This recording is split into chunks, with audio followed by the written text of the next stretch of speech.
Namaskar. I am Dr. Mrs. Kesri. Welcome to my channel Ahar Vichar. There is an impact of behavior of a teacher on student. सर्वसाधारणपणे असं समजलं जातं की primary school टीचरचं जे behaviour असतं त्याचा लहान मुलांवरती खूप परिणाम होतो आणि लहान मुलं आपल्या आवडत्या टीचर्सचं तसंच्या तसं करायचा प्रयत्न करतात. म्हणजे टीचरची हसण्याची पद्धत, टीचरची बोलायची पद्धत ह्याचा ते स्वीकार करून तसं करायचा प्रयत्न करतात. मग ती शिक्षिका असो नाहीतर शिक्षक असो. आणि जर तो टीचर त्यांच्यामध्ये जास्त मिळून मिसळून वागत असेल तर त्यांचे आविर्भाव, त्यांचं खाण्याची पद्धत ह्या सगळ्याचा त्यांच्यावर खूप परिणाम होतो आणि ती मुलं आपल्या टीचरसारखं वागायचा प्रयत्न करतात. तसंच जर टीचरच्या काही सवयी असतील तर त्या सवयी पण ही मुलं पटकन पिकअप करतात आणि तसं करायला सुरुवात करतात. ज्या वेळेला मी टीचर म्हणून शिकवायला सुरुवात केली, माझं वय होतं 24-25 वर्ष आणि स्टुडंट्सचं वय होतं 17 वर्ष. तेव्हा माझ्या असं लक्षात आलं की खूप विद्यार्थी तोंडात बोट घालून बसतात लेक्चर ऐकताना, किंवा पेन घेऊन ते सारखं ओठावर दातावर मारत बसतात. कुणी केस खाजवत बसतं, काही जण तोंडाला थुंकी लावून आपल्या रजिस्टरची किंवा पुस्तकाची पानं उलटत असतात. तर मला खूप विचित्र वाटायचं की मेडिसिनला ऍडमिशन घेतलेले हे विद्यार्थी अशा अनहायजेनिक सवयी घेऊन कसे काय येतात. यांना आतापर्यंत कोणीच कसं काही बोललं नाही किंवा त्यांना सांगितलं नाही की हे चुकीचं आहे. पण त्यावेळेला मी फारशी बोलत नव्हते, कारण मला कळायचं नाही की ही मुलं आणि आपण ह्याच्यात आपल्यात काही वयात फारसा फरक नाहीये, त्यामुळे आपण बोललेलं या मुलांना कितपत रुचेल किंवा कसं.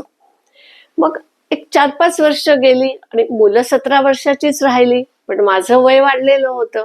मग मला थोडं धारिष्ट्य आलं आणि मी त्या विद्यार्थ्यांना विचारायला सुरुवात केली की बाबा ही सवय तुम्हाला कशी लागली. उत्तर कोणाजवळच नव्हतं. अशीच अनेक वर्ष गेली. नंतर मुंबईला माझी ट्रान्सफर झाली, तिथेही परत हाच अनुभव. एक तर केस गळ्यात घेऊन मुली आणि तोंडात बोट घालणारी, थुंकी लावणारी, पेन तोंडात घालणारे विद्यार्थी.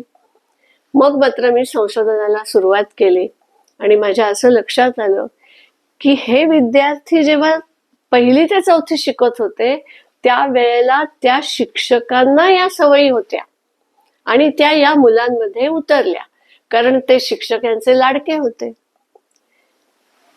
मग मी त्यांच्या पालकांना बोलावलं आणि पालकांना विचारलं, तर म्हणे आम्ही पण खूप प्रयत्न केला मॅडम, पण ही काही सवय जात नाही. मग मी त्या विद्यार्थ्यांना म्हटलं की अरे तुम्ही डॉक्टर म्हणून कुणासमोर उभे राहणार आहात आणि तुम्ही जर असं तोंडात बोट घातलं किंवा असे पेन घेऊन दातावर मारत बसलात आणि त्याला हिस्ट्री विचारत बसलात तर कसं दिसेल ते. खूप प्रयत्नांनी मी त्या विद्यार्थ्यांच्या या सवयी बदलल्या, कारण ज्या वेळेला तुम्ही डॉक्टर म्हणून बसता त्यावेळेला तुम्ही अतिशय डिसेंट बसणं आवश्यक आहे. त्या पेशंटला वाटलं पाहिजे की तुम्ही डॉक्टर आहात आणि तो तुमच्याशी व्यवस्थित बोलू शकला पाहिजे. हे झालं मेडिसिनच्या विद्यार्थ्यांबद्दल.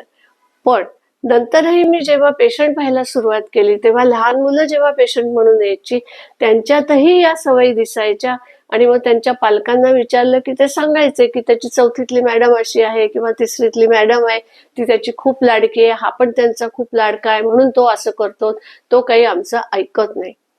पण एकूण माझ्या एक लक्षात आलं की साधारणपणे 1ली ते 4थी आणि 5वी ते 7वी ह्यातल्या शिक्षकांचा मुलांवर खूप प्रभाव असतो. म्हणजे त्यांच्या आईवडिलांपेक्षा सुद्धा या शिक्षकांचा प्रभाव जास्त असतो. तेव्हा या प्रभावाखाली ते जेव्हा येतात तेव्हा अशा जेव्हा वाईट सवयी ते उचलतात ते खूप घातक असतं. तर पालकांनी प्रयत्न करायला पाहिजे की आपली मुलं मेडिसिनला जावत, इंजिनिअरिंगला जावत किंवा कुठल्याही व्यवसायात असोत, या अनहायजेनिक सवयी त्यांच्या घालवणं अत्यंत आवश्यक आहे. कारण ह्याच्यामुळे त्यांची गट हेल्थ, त्यांची इम्युनिटी ह्याच्यावर खूप परिणाम होतो आणि त्यामुळे त्यांचं बाकीचं जे तब्येतीचं मान असतं ते बदलतं. तेव्हा माझी पालकांना विनंती आहे की जर अशा काही गोष्टी तुमच्या पाल्यांच्या लक्षात आल्या तर तुम्ही त्या सवयी त्यांच्या तोडायचा प्रयत्न करा आणि जोपर्यंत ते 9वी-10वीत जात आहेत तोपर्यंत या सवयी त्यांच्या मोडल्याच पाहिजेत. कारण त्या जितके वर्ष जास्त राहतील तितके वर्ष ते अनहायजेनिक राहणार आहेत.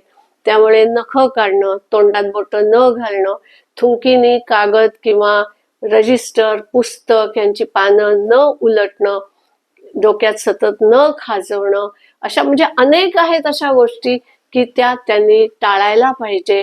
आणि हायजीन हा अत्यंत महत्वाचा विषय आहे ज्याच्यामुळे त्यांची सर्व प्रकृती अवलंबून असते. तरी माझी पालकांना विनंती आहे की ज्यांची मुलं आता सध्या शाळेत शिकत आहेत, प्रायमरी स्कूलमध्ये असतील, मिडल स्कूलमध्ये असतील, जर तुम्हाला असं काही लक्षात आलं तर त्या त्यांच्या सवयी निश्चितपणे घालवा. इथंच थांबते. आवडला असल्यास लाईक करा, शेअर करा, कॉमेंट बॉक्स ओपन आहे. नवीन असाल तर सबस्क्राईब करा, बेल आयकॉनवर क्लिक करायला विसरू नका. Thank you very much.